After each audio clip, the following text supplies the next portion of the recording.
Today on The Young and the Restless, Jack and Diane's celebration takes a turn when Tucker convinces Audra to target Kyle. Audra rushes to Tucker's suite at the athletic club, annoyed by his text urging her to reignite her flame with Kyle. She doesn't like where this is going and demands to know what's in this for him. Audra guesses that Tucker wants her to manipulate Kyle into doing something to benefit him. He says it will benefit both of them. She doesn't like being given orders. He claims he's not. He's just encouraging her to follow her bliss.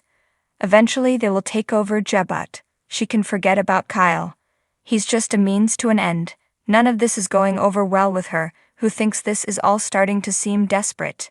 It hurts him to see that she's losing faith in him. It's his plan that she's losing faith in.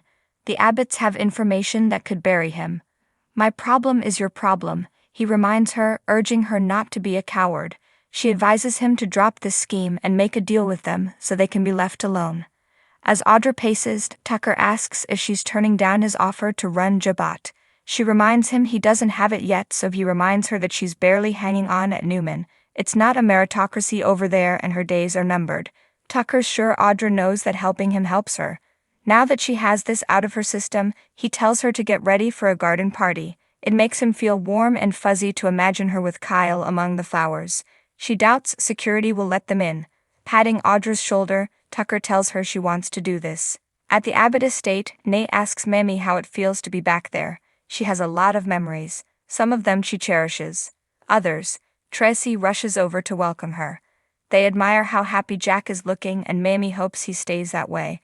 Jack and Diane call everyone to attention. He declares that he loves his bride so much, that he wants to marry her all over again right now with the help of his son and all of them as witnesses. Nikki groans to herself, how fun. Jack and Diane join their son and stand before their guests. Kyle kicks off the ceremony, welcoming everyone. Jack tells his bride how blessed he feels that they have found their way back to each other. He never thought he would feel such joy again and thanks God for her and the way she loves him. He promises to be her partner in all things.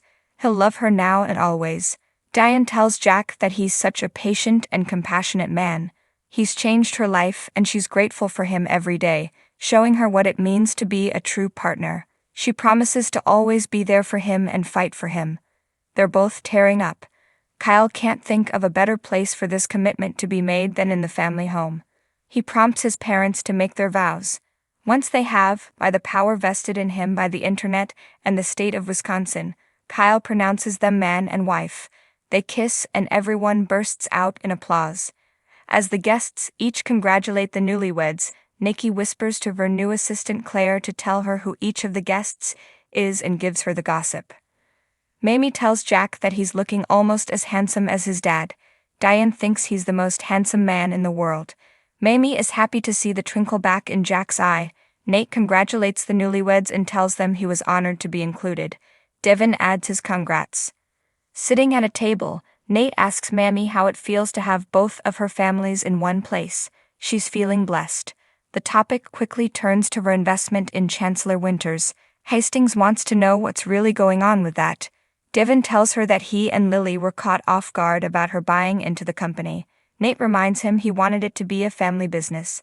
Devin did want that and he's happy that Mamie will be in town more so Dominic can get to know his aunt. Mamie makes it clear that she plans to push them past all this animosity. Life is short and this has gone on long enough.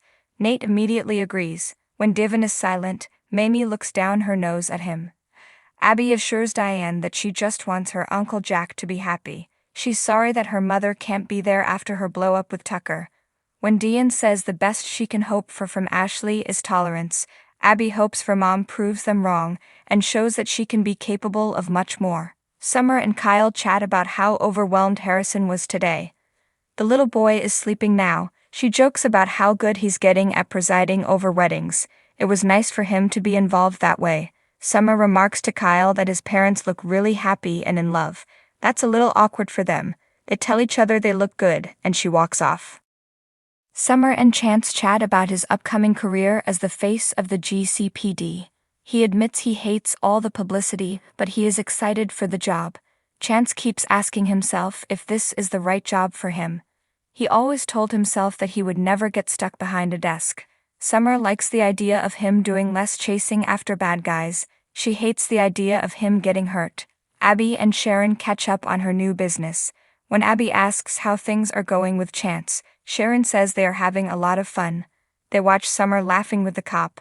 Pretty soon, Sharon rushes over to interrupt them. Nikki strolls over to Diane and extends Victor's regrets. Diane didn't expect him to come and is surprised that Nikki did. The Newman came for Jack's sake. Whispering to Diane, she threatens to make her life a living hell if she does anything to hurt him.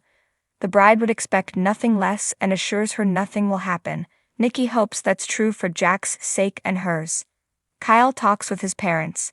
He was glad to make it to this wedding since he missed the last one. When his mother mentions she saw him with Summer, he urges her not to read much into that. As everyone sits, Tracy gets up to toast. She thanks everyone and reminds them of all the amazing memories they have made in the house. Tearing up, she says she felt their parents' presence today. They toast to the bride and groom's love and hope it fills the house to overflowing. Abby gets up next and says that the couple didn't have to say a word when making their vows. How much they love each other was clear in their eyes. They cheer on this. Mamie stands up and explains she may not believe in destiny, but she's sure that when love is real and strong, people will find their way to one another. She wishes them many years of happiness. Everyone cheers to that.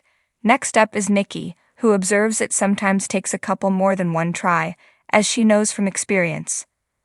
But some love defies logic and perseveres against great obstacles. She gives them her sincerest congratulations.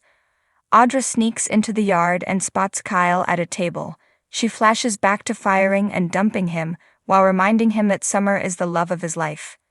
Nikki introduces Claire to Tracy. Claire gushes about how much she loves the Abbott's novels.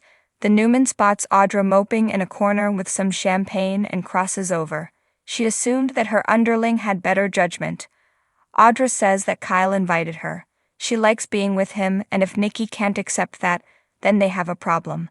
Claire watches them closely. Nate approaches Devon and Abby. He tells him that their aunt is right. Life is too short and they are family. Devon says that's why what he did hurts so much. He may forgive him but he's not forgetting. Abby refuses to weigh in either way. Hastings urges his cousin to work on this as their aunt has requested. He makes it clear he has no interest in leaving Newman, but hints that he could return if their aunt wanted him to. Mamie tells Diane she wants this to be all Jack was hoping for. Diane tells her how important her blessing is. Jack is called into the house by security. Tucker is there with a gift. Billy joins them.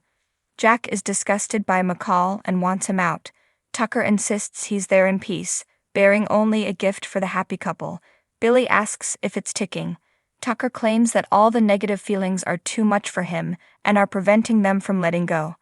Devon and Abby walk in, startled to see Tucker there. McCall claims he is only there to make peace. He doesn't want any more hurt and anger and asks how he can prove he's sincere. Billy asks him to confess to framing him. Tucker insists he had nothing to do with that. Jack orders the interloper to get out of his house. Devon notices Mamie walk in, her eyes on Tucker.